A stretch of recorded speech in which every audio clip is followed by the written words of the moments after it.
Halo semuanya, perkenalkan nama saya Servia dengan NIM 3121100029.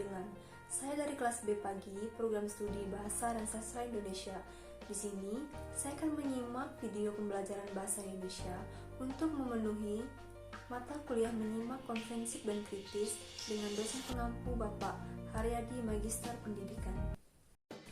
Baiklah, di sini saya akan mengajak teman-teman semua untuk bersama-sama menyaksikan video pembelajaran di kelas dengan durasi 10 menit.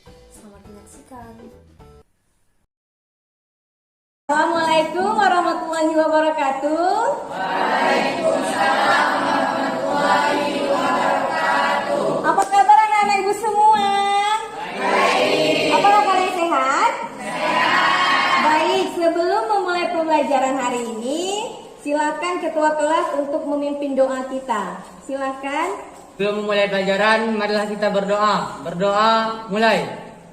Berdoa, selesai. Beri salam. Assalamualaikum warahmatullahi wabarakatuh.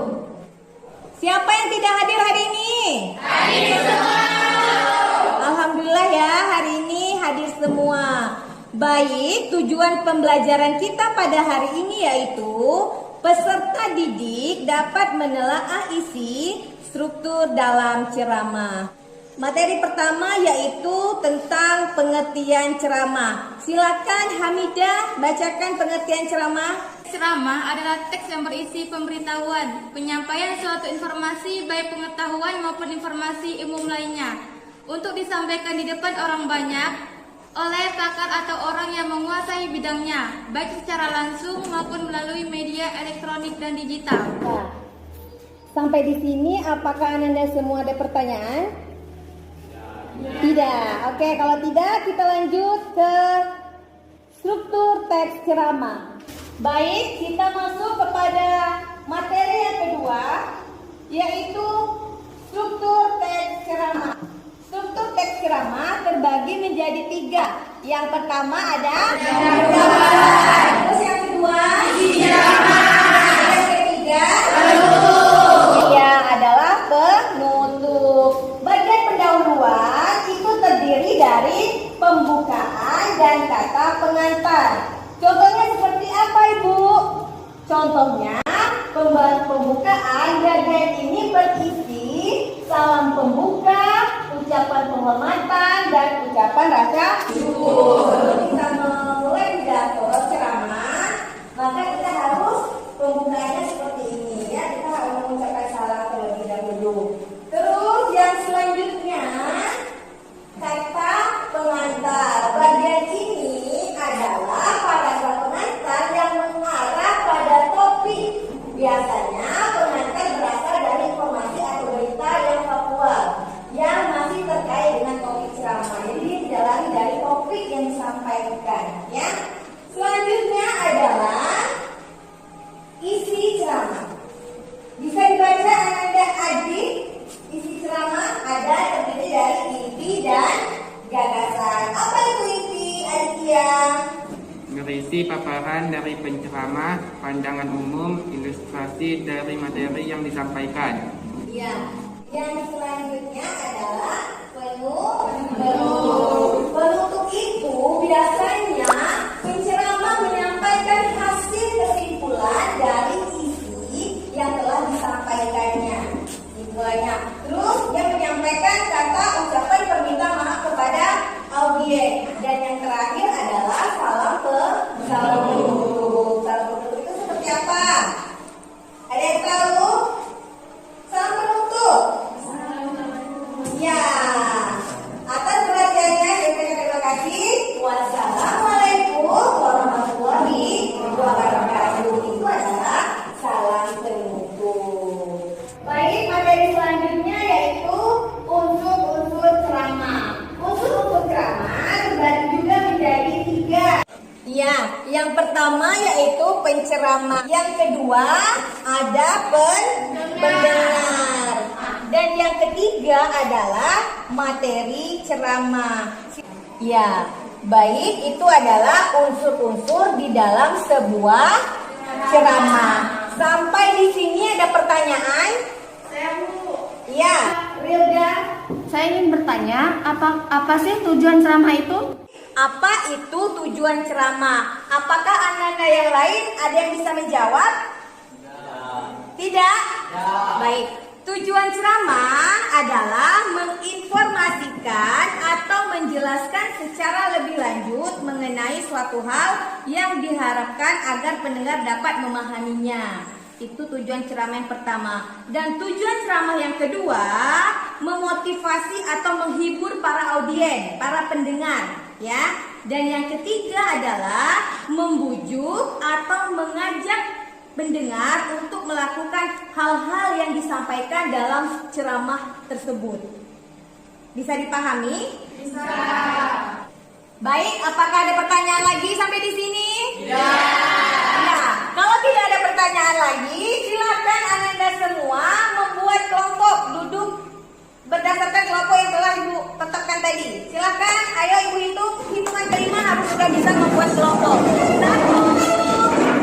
ya 2, hitungan kelima sudah membuat kelompok ya.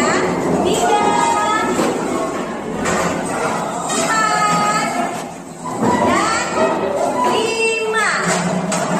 Iya, bagus. Terima kasih karena kalian sudah disiplin dengan waktu. Baik.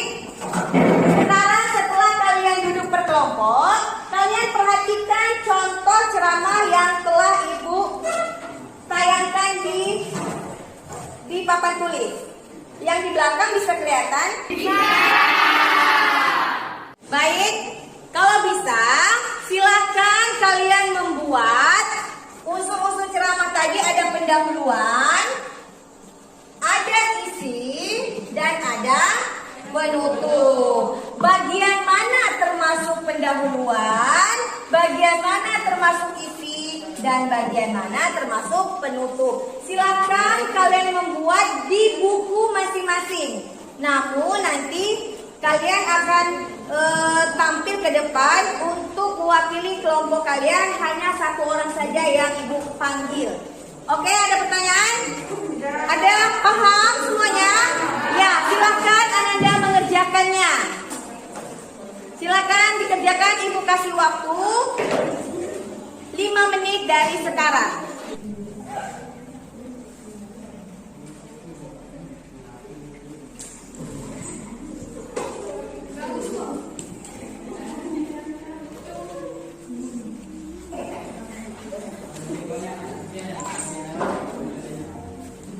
Bisa? Saya, Bu. Ya, silakan Ananda Renalda, silakan maju ke depan. Pendahuluan contohnya, izinkan saya untuk dapat membagikan sedikit ilmu mengenai pergaulan bebas. Isinya, semakin dewasa anak, maka harus lebih ditingkatkan lagi pengawasannya, khususnya bila anak Anda sudah memulai menyukai lawan jenis. Hal ini demi kebaikan anak-anak dan orang tua. Dan penutup, demikian ceramah hari ini, kurang lebihnya saya mohon maaf. Oke, kita kasih tepuk tangan untuk penampilan kelompok Renalda. Oke, terima kasih ya. Baik, sampai di sini apakah Anda ada pertanyaan? Ya. Tidak ada. Kalau tidak ada pertanyaan, marilah bersama-sama kita menyimpulkan hasil pembelajaran kita pada hari ini. Siapa yang bisa menyampaikan hasil kesimpulan pembelajaran kita pada hari ini? Silakan. Saya, Bu. Iya, silakan Ananda Deli. Kesimpulan adalah struktur ceramah itu ada pendahuluan yang terdiri dari pembukaan, terus isi terdiri dari inti ceramah, dan penutup terdiri dari simpulan. Baik, setelah kita sama-sama mendengarkan hasil kesimpulan dari Nelly, yang terakhir yaitu sama-sama kita melihat evaluasi kita pada hari ini. Ini adalah contoh evaluasi. Yang pertama yaitu kalian menentukan unsur-unsur dalam teks ceramah, teks yang akan Ibu bagikan nanti. Yang kedua yaitu kalian menuliskan kaidah paragraf yang salah, ya, kaidah yang salah dari masing-masing kalimat. Contohnya kalimat pertama atau paragraf pertama, kaidah yang salah itu adalah la. Terus kaidah yang benar adalah ini. contoh. Nanti teksnya akan Ibu bagikan setelah pembelajaran ini berakhir. Oke, sampai di sini ada pertanyaan? Iya. Kalau tidak ada pertanyaan, maka berakhir pembelajaran kita pada hari ini. Marilah sama-sama kita mengucapkan hamdalah. Sampai di sini dulu Ibu akhiri dengan wassalamualaikum warahmatullahi wabarakatuh. Waalaikumsalam warahmatullahi wabarakatuh. Nah, tadi kita telah sama-sama menyaksikan video pembelajaran bahasa Indonesia di kelas, dan di sini saya akan menyimak 4 aspek penting yang terkandung dalam video tersebut. Yang pertama itu penguasaan kelas, yang kedua media pembelajaran yang digunakan, yang ketiga strategi pembelajaran, dan yang keempat aktivitas antara guru dan siswa. Langsung saja di sini saya akan menyimak, yaitu yang pertama penguasaan di kelas. Dari video pembelajaran yang saya simak, penguasaan seorang guru terhadap kelasnya sangat baik, di mana guru mampu membuat suasana kelas menjadi efektif dan terbawa santai. Ketika guru sedang menyapa siswa untuk menyuruhkan siap, kemudian guru meminta satu orang siswa untuk memulai pembelajaran dengan berdoa, dan guru juga meminta satu orang siswa untuk melaporkan siapa yang tidak hadir dan siapa yang hadir. Maka siswa-siswi pun akan lebih bersemangat untuk memulai pembelajaran pada pagi hari itu. Kemudian poin yang kedua yaitu media pembelajaran yang digunakan. Media pembelajaran yang digunakan oleh seorang guru dalam video yang telah saya simak yaitu pemanfaatan PowerPoint sebagai media pembelajaran. Menurut saya, pemanfaatan PowerPoint sangat menarik. Mengapa saya katakan demikian? Karena dalam pembelajaran, media berfungsi untuk menarik minat peserta didik agar dapat mengikuti proses belajar dengan baik. Dan melalui media pembelajaran, dapat merangsang pola pembelajaran peserta didik sehingga tujuan dari proses belajar mengajar dapat tercapai atau mencapai hasil yang diharapkan. Dari pemanfaatan PowerPoint tersebut, mungkin kita akan lebih mengerti ketika guru menjelaskan kepada siswa-siswi, dan siswa-siswi pun mampu memahami apa yang telah disampaikan guru dan dapat diterima oleh siswa. Kemudian yang ketiga yaitu strategi pembelajaran. Setelah guru selesai menjelaskan materi yang disampaikan, pastinya seorang guru memberikan kegiatan pembelajaran yang harus dikerjakan siswa agar tujuan pembelajaran dapat dicapai secara efektif dan efisien. Dari video yang telah saya simak, guru tersebut memberikan kegiatan kepada siswa dengan membuat kelompok, dan guru meminta siswa membuat unsur-unsur ceramah yang terdiri dari pendahuluan, isi, dan penutup. Setelah itu, siswa diharapkan mampu tampil ke depan untuk mewakili kelompok yang telah dibentuk. Nah, maksud dari strategi pembelajaran ini, ketika guru selesai menjelaskan, pastinya guru akan memberikan sebuah latihan untuk mengasah kemampuan siswa tersebut, apakah dia memahami pembelajaran yang telah disampaikan oleh guru tersebut atau tidak. Dan yang terakhir itu aktivitas guru dan siswa. Aktivitas antara guru dan siswa dari video tersebut sangat baik, di mana yang telah saya lihat, guru mampu memberikan pengetahuan serta tugas pembelajaran, dan guru juga mempunyai tanggung jawab pada siswa baik saat menjelaskan serta melihat segala sesuatu yang terjadi dalam kelas. Kemudian terlihat keaktifan siswa ketika guru memberikan kesempatan untuk bertanya.